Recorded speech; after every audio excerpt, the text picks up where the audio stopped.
Alhamdulillah Alhamdulillah nahmaduhu wa nasta'inuhu wa nastahdihi wa nastaghfiruh wa na'udzu billahi min syururin anfusina wa min sayyiati a'malina man yahdihillahu fala mudilla lahu wa man yudlil fala hadiyalah. Ashhadu an la ilaha illallah wahdahu la syarikalah wa ashhadu anna Muhammadan abduhu wa rasuluhu wa usalli wa usallimu ala rasulihil karimil mustafa wa ala alihi wa sahbihi ajma'in. Subhanaka la ilma lana illa ma 'allamtana innaka antal alimul hakim. Rabbi shrah li sadri wa yassir li amri wahlul 'uqdatan min lisani yafqahu qawli. La haula wa la quwwata illa billahil aliyyil azim. Yang dikasihi Tuan Imam, pengerusi serta ahli jawatan kuasa masjid, para muslimin dan muslimat, hadirin hadirat yang dikasihi dan dirahmati oleh Allah Subhanahu wa taala. Pertama-tama marilah kita merafakkan rasa syukur kehadrat Allah Subhanahu wa taala, kerana Allah Subhanahu wa taala telah kurniakan kepada kita nikmat yang begitu besar yang tidak terhingga, iaitulah nikmat iman dan nikmat Islam. Dan seterusnya kita juga merafakkan rasa syukur kerana pada malam ini kita telah diberikan keizinan oleh Allah Subhanahu wa taala. Kerana Allah Subhanahu wa taala telah kurniakan kepada kita kekuatan, berikan kepada kita kesempatan daripada ruang-ruang masa yang kita masih hidup di atas muka bumi, dapat kita melaksanakan ketaatan kepada Allah Subhanahu wa taala. Kesemuanya ini adalah biiznillah, dengan izin daripada Allah Subhanahu wa taala. Maka kita sebagai hamba-Nya hendaklah sentiasa mengucapkan syukur dan menanamkan rasa kesyukuran di dalam hati dan jiwa, serta membenarkan syukur itu dengan melaksanakan seluruh ketaatan kepada Allah dan juga meninggalkan segala bentuk larangannya. Allah Subhanahu wa taala telah berfirman di dalam Al-Quran, syahidallahu annahu la ilaha illa huwa huwal malaikatu wa ulul ilmi qa'iman bil qist. La ilaha illa huwal azizul hakim. Allah menurunkan Al-Quran dan juga menjelaskan, Allah menyatakan bahawa tidak ada Tuhan melainkan Dia, yakni Rabb yang berhak untuk disembah, yang menegakkan keadilan. Para malaikat dan orang-orang yang berilmu juga menyatakan yang sedemikian itu. Tidak ada Tuhan melainkan Dia yang berhak disembah, yang maha perkasa lagi maha bijaksana.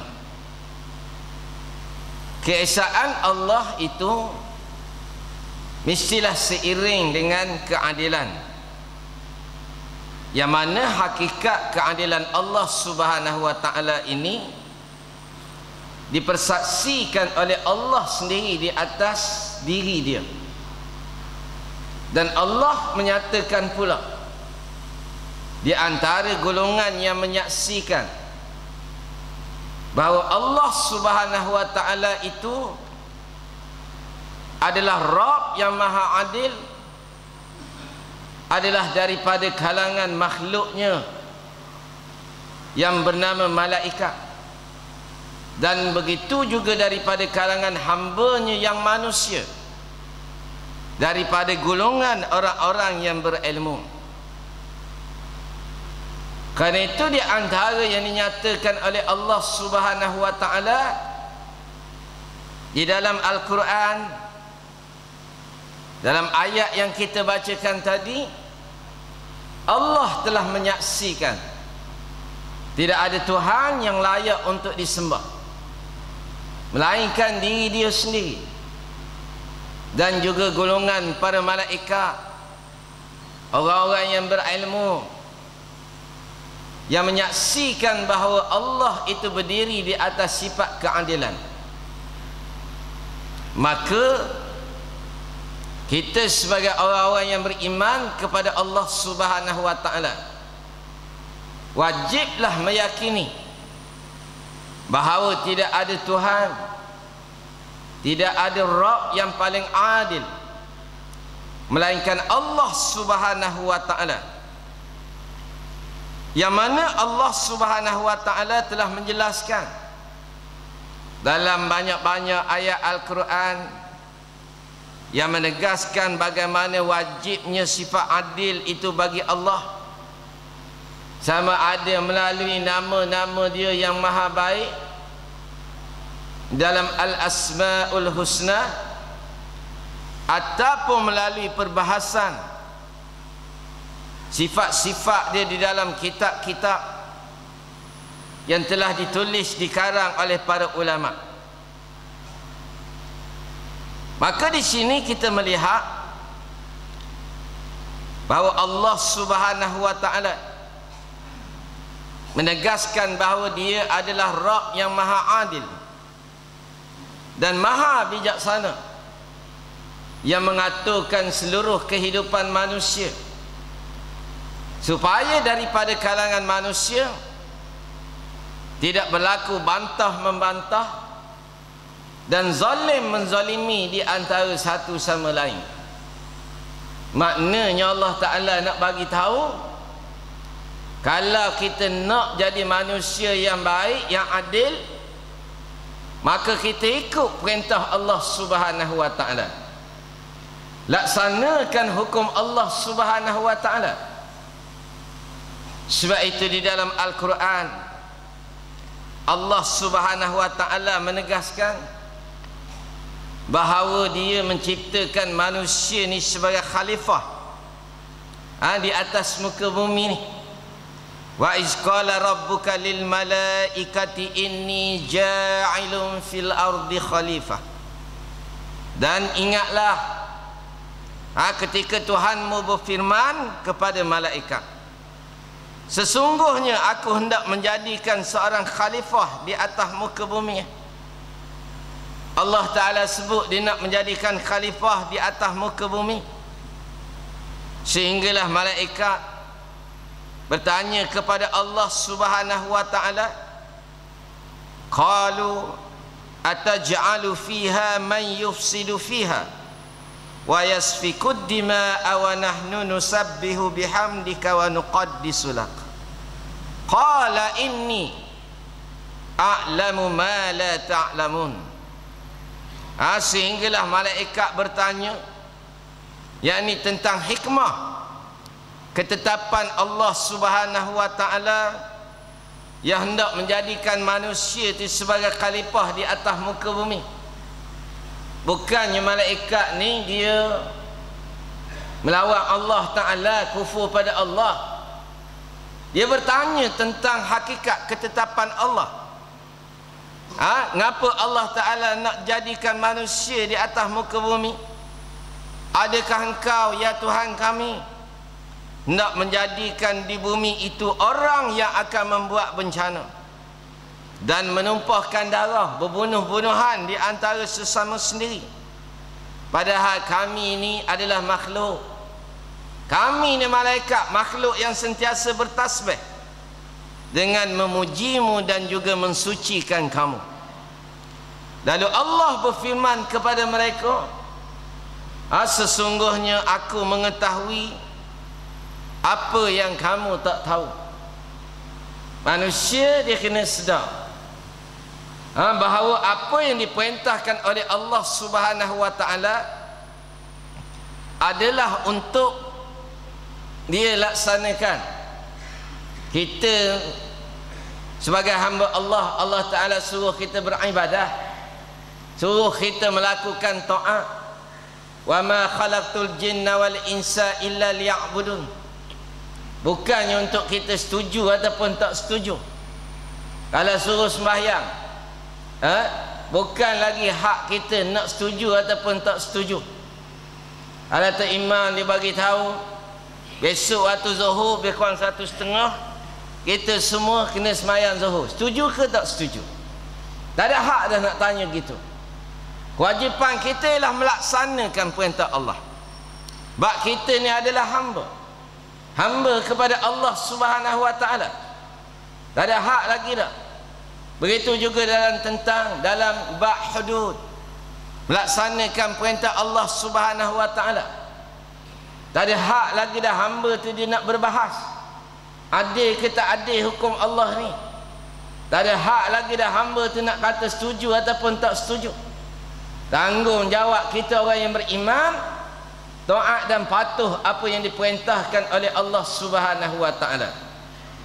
Bila Allah menyatakan kepada malaikat, aku nak jadikan malaikat, nak jadikan manusia sebagai khalifah di atas muka bumi.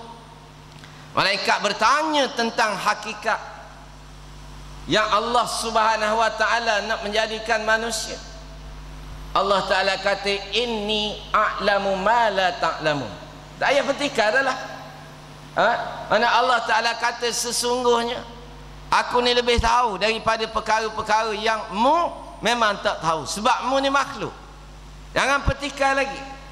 Allah Ta'ala menyebut dia nak jadikan manusia ni sebagai khalifah, sebagai pemegang amanah untuk mereka tu melaksanakan hukum Allah di atas muka bumi. Kita tuan-tuan, bila sebut khalifah, jangan kita nak pukul rata semua sekali khalifah. Khalifah ni dia ada takrif dia, dia ada makna dia. Ni menagih dadah pun khalifah, merogoh orang pun khalifah juga, tubik J keluar J, khalifah juga, tudung pun khalifah juga, merampok duit rakyat pun khalifah juga, bahan pitih lembu pun khalifah juga. Kita kena ingat khalifah ni dia ada takrif, dia ada makna. Bila Allah kata nak jadikan manusia ni sebagai khalifah, maka para ulama telah menyebut makna khalifah itu ialah khilafatun anin nubuwah fi hirasatid dini wa siyasatid dunyawi, iaitulah menggalang ganti kerja-kerja Nabi, kerja-kerja yang ditinggalkan oleh Nabi, dan mempastikan dunia ini ditadbir oleh agama Allah Subhanahu wa taala. Perkataan ini diambil daripada perkataan Sayyidina Abu Bakar As-Siddiq ketika kewafatan Nabi sallallahu alaihi wasallam. Bila Nabi ini wafat, maka sahabat-sahabat di antaranya Abu Bakar, Umar berkumpul di Sakifah Bani Sa'idah, bermusyawarah, bincang siapakah yang paling layak untuk menggantikan Nabi sallallahu alaihi wasallam setelah Nabi itu wafat. Siapa hak layak nak menguruskan urusan ummah? Bukan nak ganti jadi Nabi, tapi nak menguruskan urusan ummah. Abu Bakar mencadangkan kepada Umar, Umar mencadangkan Abu Bakar. Berlaku beberapa peristiwa. Bila Umar mencadangkan pada Abu Bakar, Abu Bakar dia cadang pada Umar. Dia cadang pada Umar. Mu lah hak paling layak wahai Umar, sebab mu terkenal sebagai seorang yang gagah, kamu orang yang kuat. Umar kata, kekuatan, aku akan memberikan kekuatan kepada kamu. Dia suruh Abu Bakar juga. Kerana Abu Bakar bila ditanya, kenapa berkumpul di sini dalam keadaan jenazah Rasulullah masih belum disempurnakan lagi, lalu Abu Bakar menyatakan, inna Muhammad qad mata fala budda li hadza dini mimman yakuma bihi. Sesungguhnya Muhammad itu telah pun wafat, maka agama ini memerlukan kepada orang yang menguruskannya, perlu kepada orang yang menguruskannya. Daripada perkataan inilah para ulama menyebut khalifah itu ialah khilafatun anin nubuwah. Yang dimaksudkan dengan khalifah ialah manusia yang menggantikan tugas-tugas nubuwah, tugas-tugas kenabian, mengajak manusia an ya'budullah, mengajak manusia kepada mengabdikan diri kepada Allah, wajtanibut taghut, dan juga memerintahkan manusia, mengajak manusia supaya meninggalkan penyembahan yang lain selain daripada Allah Subhanahu wa taala.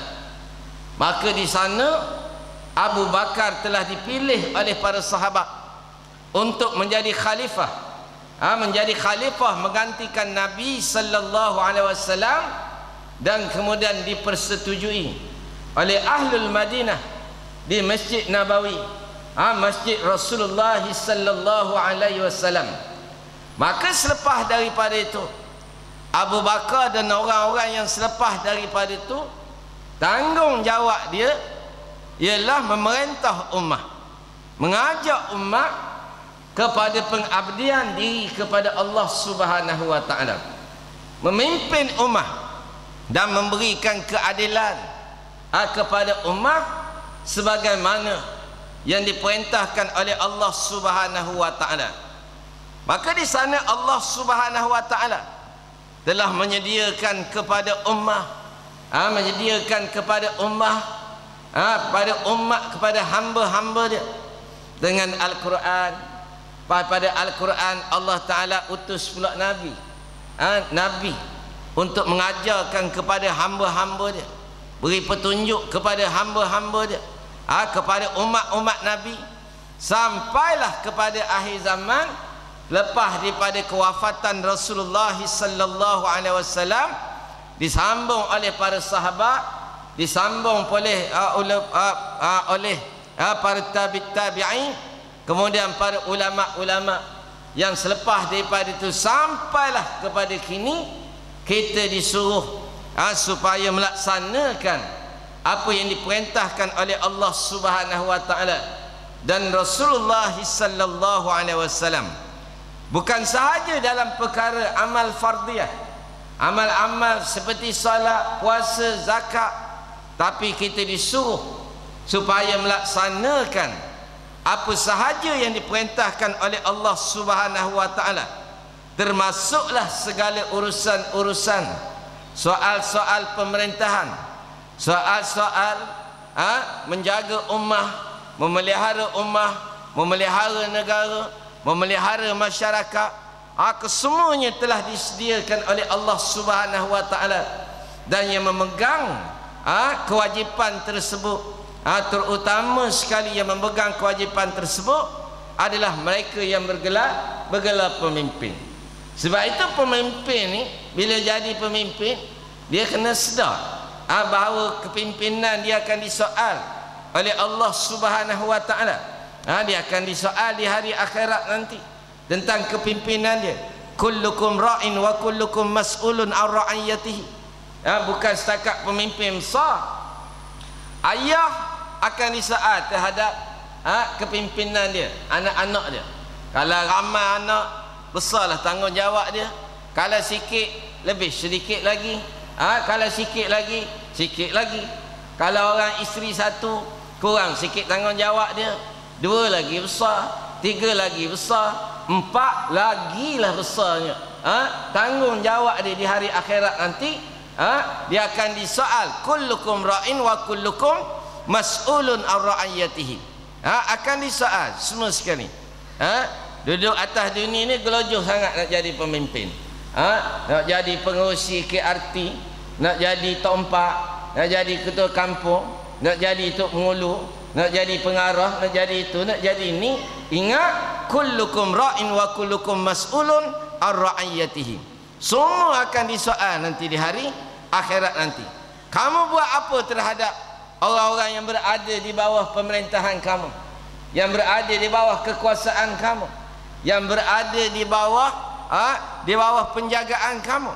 Semua akan disoal di hari akhirat nanti. Apatah lagi tuan-tuan, kalaulah sekiranya dia memikul tanggungjawab yang lebih besar, yang lebih besar. Bukan setakat nak jaga rakyat, tapi kena jaga pula harta benda rakyat. Lebih besar lagi tanggungjawab tu. Yang manusia duk gelojoh sangat di atas muka bumi, sibuk sangat nak menjadi pemimpin, sibuk sangat dia nak menjadi ketua kepada urusan orang-orang ramai. Perlu diingat bahawa tugasan ini dia tidak berakhir di atas muka bumi. Tak berakhir di atas muka bumi, dan dia akan bersambung pula di hari akhirat nanti. Begitu juga orang yang memilih pemimpin sekalipun. Bukannya hak jadi pemimpin sekalipun, bukan orang jadi pemimpin saja, orang hak pilih pemimpin pun dia akan bertanggungjawab juga terhadap pemimpin yang dia pilih. Yang dipilih bertanggungjawab, yang memilih pun sama-sama kena bertanggungjawab berlaku semua. Di hari akhirat, di hari akhirat nanti. Man ra'a minkum munkaran falyughayyiruhu biyadihi. Siapa hak tengok benda mungkar, maka mesti dia cegah dengan tangan. Bermakna dengan kuasa dia, dengan kuasa yang ada pada dia. Tak kira dia ada tangan, tak ada tangan pun, kuasa. Apa kuasa yang dia ada di atas muka bumi ni? Kekuatan yang dia ada. Wa ma amartukum bihi fa'tu minhu mastata'tum. Apa yang aku perintahkan kepada kamu, maka hendaklah kamu laksanakan dengan apa yang kamu mampu, dengan kemampuan. Maka bila kita tengok kemungkaran, Nabi suruh cegah, cegah dengan kuasa yang kita ada. Kita jadi ayah, kita boleh cegah anak kita, pesan ke anak, mu jangan pilih pemimpin yang melawan Quran, suk berdosa. Kalau kita tak pesan, kita akan jawab pula depan Allah Subhanahu Wa Taala nanti. Ini biadihi, kuasa yang kita ada. Kita ada isteri, ada isteri, kita kena pesan pada isteri, bagi tahu kepada isteri, bagi amaran kepada isteri tentang dosa-dosa. Pilih pemimpin-pemimpin yang tak nak melaksanakan hukum Allah Subhanahu Wa Taala. Ini yang orang cakap pecah ni, ceramah beginilah, pecah belah habis masyarakat, ginilah, habis bercerai laki bini, dan sebagainya. Kerana kita menyatakan bahawa jangan sekali-kali kamu tunduk dan patuh kepada golongan-golongan yang melanggar perintah Allah Subhanahu Wa Taala. Ini kewajipan kita selagi mana kuasa ada pada kita. Kalau kita berkuasa, ada kuasa terhadap anak, kuasa terhadap isteri, gitu juga ketua-ketua jabatan, dia mesti bagi tahu kepada orang-orang yang di bawahnya tentang dosa dan pahala, dosa dan pahala, tentang balasan syurga, balasan neraka terhadap apa yang dilakukan di atas muka bumi. Selagi mana dia ada kuasa, dia boleh, dia mampu untuk mencegah kemungkaran, maka hendaklah dia cegah dengan tangan. Kalau dah tak boleh dah, fa illam yastati' fa bilisani, barulah dengan lidah dia. Kalau dah tak mampu, akhir sekali dengan hati. Wazalika adhaful iman, itu kedudukan dia adalah serendah-rendah iman. Tetapi perlu diingatkan bahawa semua ni akan jadi saksi di hari akhirat nanti. Jadi begini, Allah Subhanahu wa taala ajar pada kita, perintah pada kita dan ingatkan kepada kita bahawa seluruh perbuatan kita di atas muka bumi ni, dia tak akan selesai di atas muka bumi semata-mata. Kalau kita mati ni macam lembu tuan-tuan, tak apa dah, tak ada masalah. Kita bukan mati macam lembu. Bukan mati macam lembu kita ni, tak. Kita mati, kita dibangkitkan semula di alam barzakh, dan kemudian di alam akhirat diperhitungkan, dipersaksikan segala perbuatan-perbuatan kita di atas muka bumi. Tidak akan ada sesuatu pun yang akan terlepas daripada persaksian Allah, daripada diperhitungkan di atas muka bumi, daripada sekecil-kecil perkara yang kita buat sampailah sebesar-besar perkara, daripada tempat terang sampailah kepada tempat yang tersembunyi, semua akan diperhitungkan oleh Allah Subhanahu wa taala. Tak?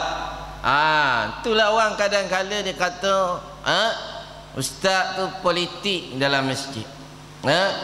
Politik dengan agama tak bercampur. Kalau dalam bilik ngundi tu malaikat tak masuk, memang tak apa dah lah, nak ngundi apa pun tak timbul masalah dah. Kalau bilik ngundi tu malaikat tak masuk, tak boleh, tu tak ada masalah. Ni tak, semuanya yang kita buat, tiap daripada sen yang kita belanja, Tuhan tanya. Kita baca dah hadis, semua yakin. Tiap daripada apa yang kita belanja, dan juga dari mana kita dapat, ke mana kita belanja, setiap daripada satu sen Allah Ta'ala tahu. Tiap daripada langkah kaki kita Allah Ta'ala tahu, semua tahu. Begitulah juga dalam urusan memilih pemimpin, semua Allah Ta'ala tahu belaka. Kita nak lari ke mana, Allah Ta'ala tahu. Kita pilih yang baik ke kita pilih yang jahat? Nak cerita soal baik jahat panjang lah pula, panjang. Tapi kita sendiri Allah Ta'ala bagi akal. Allah Ta'ala bagi akal, kita boleh tengok. Kita ada mata, ada telinga, boleh tengok, boleh bezakan di antara perkara yang baik, perkara yang jahat. Batulah orang-orang kafir, dia jauhkan umat ni daripada ilmu. Jauh. Bila Allah Ta'ala sebut dalam ayat yang pertama tadi, syahidallahu annahu la ilaha illa huwa wal malaikah wa ulul ilmi qa'iman bil qis. Antara orang yang boleh menyaksikan Allah Ta'ala itu berdiri di atas sifat keadilan, siapa dia? Iaitulah golongan orang-orang yang berilmu daripada kalangan manusia. Lepas tu kalau orang mengaji, orang yang belajar, dia akan dapat ilmu. Tinggal lagi hidayah, cerita lain pula. Ilmu, bila dah dia dapat ilmu, dia akan menyaksikan bahawa Allah Ta'ala itu adalah Rabb yang maha adil. Sebab itu bila orang ni pergi belajar, pergi ke masjid menuntut ilmu, kita akan lihat dia semakin lama semakin yakin kepada Allah Subhanahu wa Ta'ala. Makin yakin, semakin yakin pada Allah.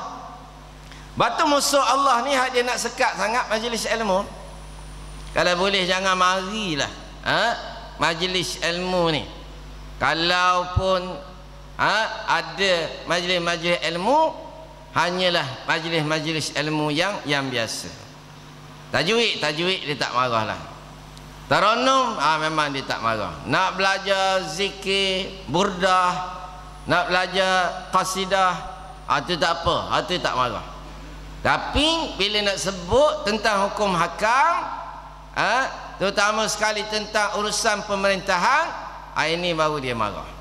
Batu tidak ada muqarrar, dalam sama ada di peringkat SMA ke, STA ke, SMA ke, STAM ke, tak belajar benda-benda tu, tak boleh.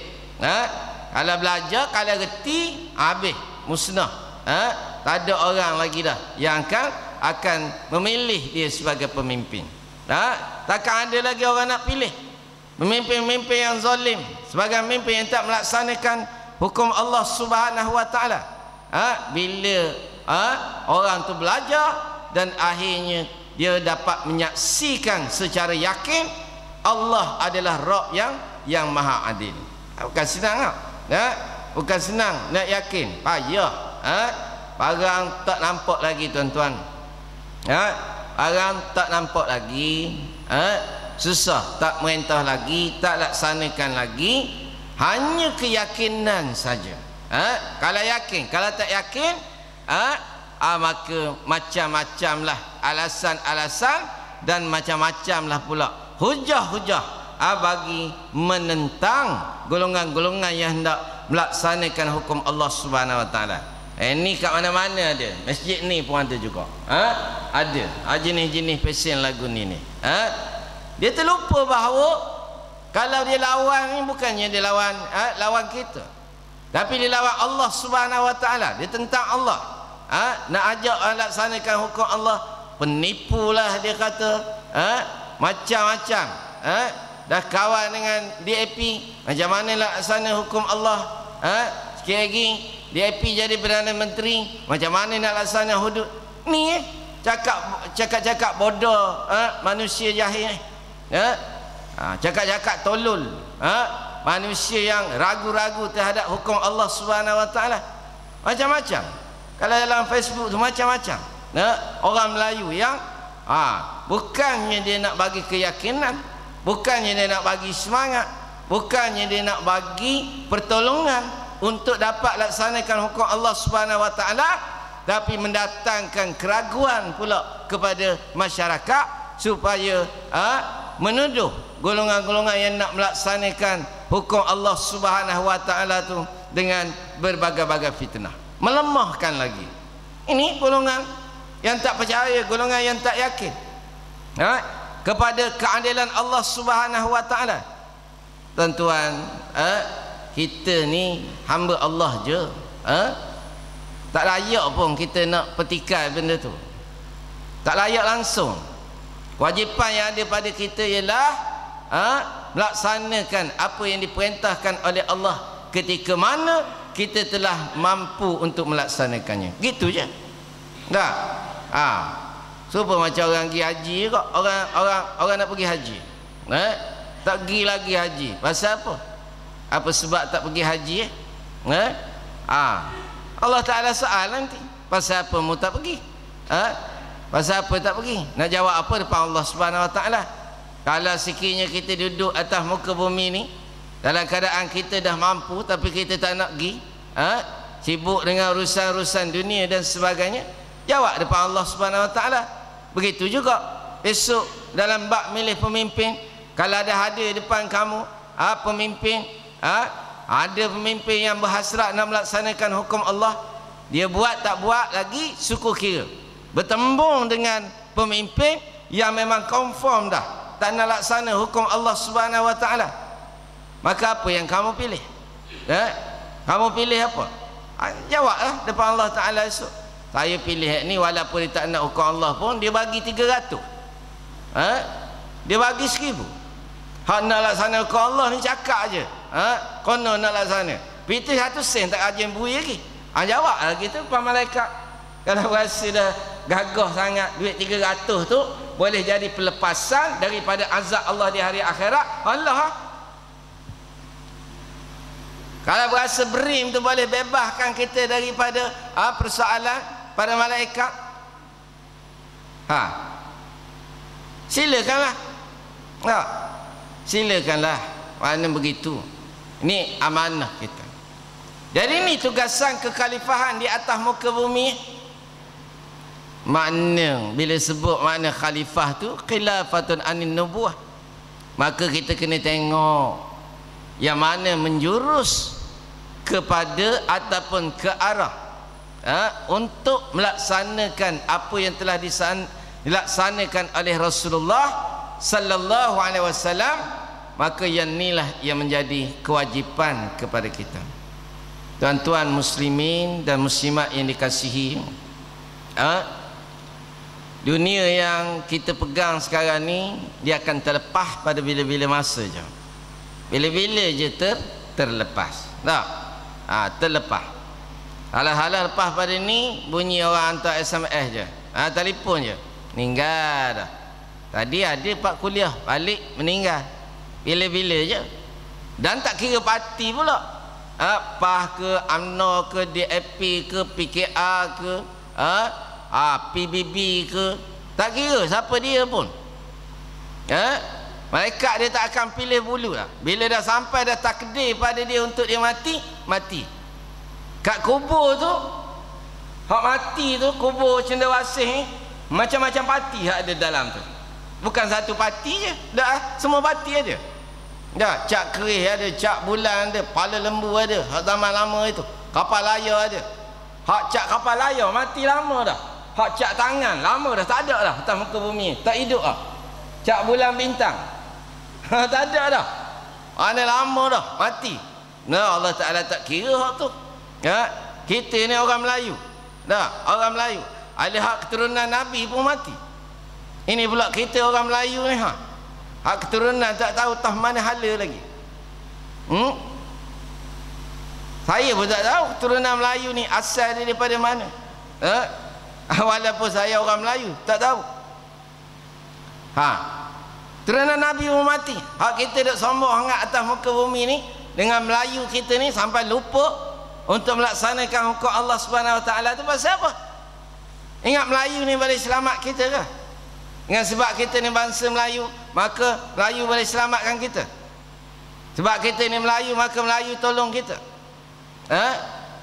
Mati bawa surat beranak, tunjuk bangsa Melayu, rakyat Malaysia.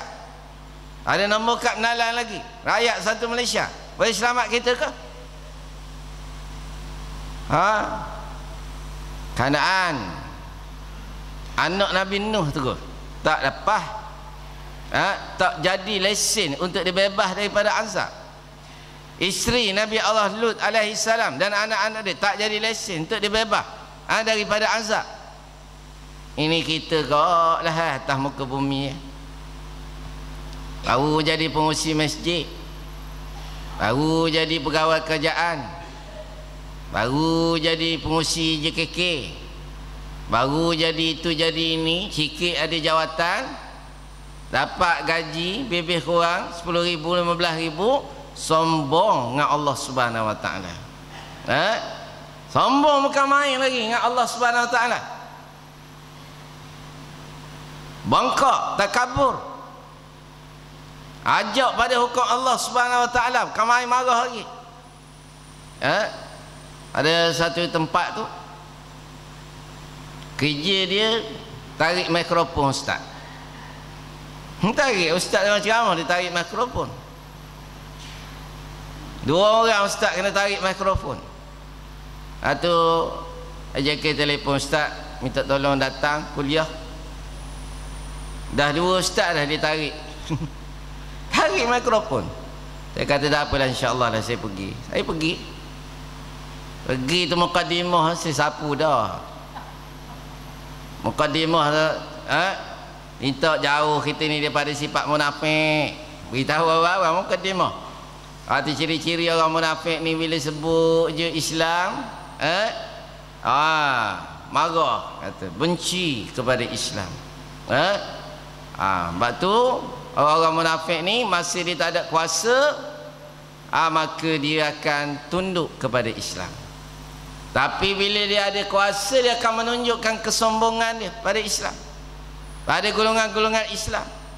Tarik mikrofon orang, kok sedap dia.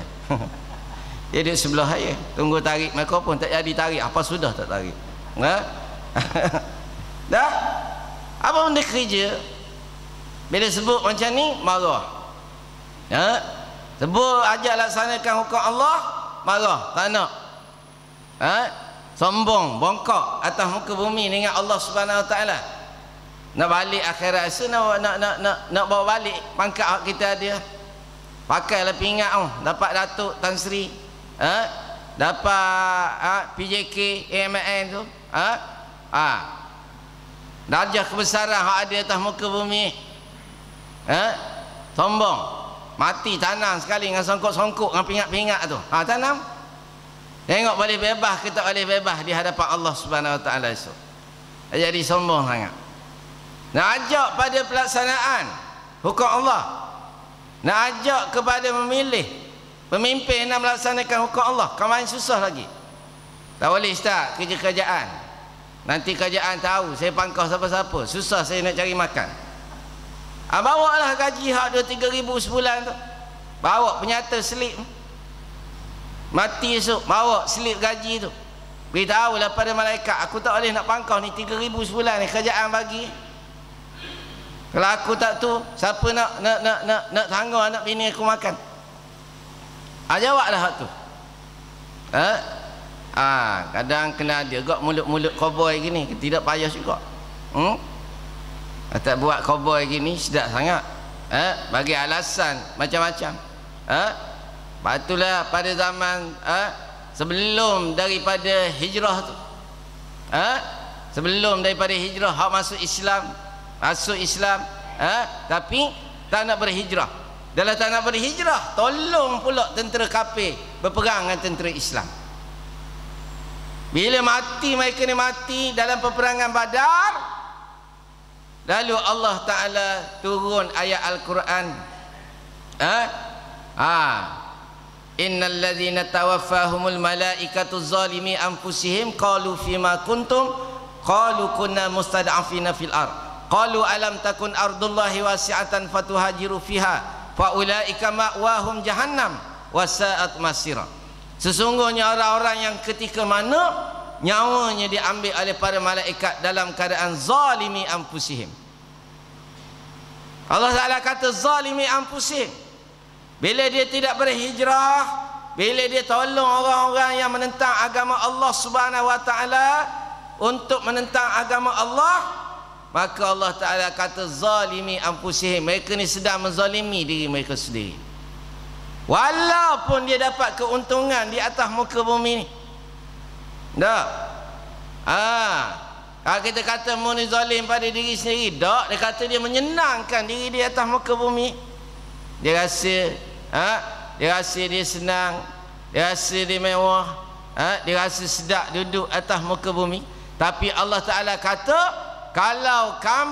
kalau sekiranya kamu tidak menjadi pembantu, penolong kepada agama Allah Subhanahu Wa Ta'ala, di atas sebab kamu nak jaga kekayaan, kesenangan kamu di atas muka bumi ni, zalimi anfusihim, kata Allah, ni orang hak zalim pada diri sendiri.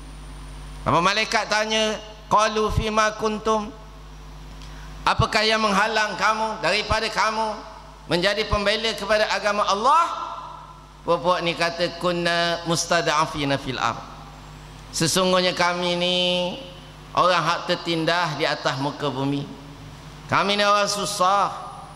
Ulama sebut mereka ni bagi alasan, ada daripada kalangan mereka hak bimbang perniagaan mereka ni, perniagaan mereka jadi merosot.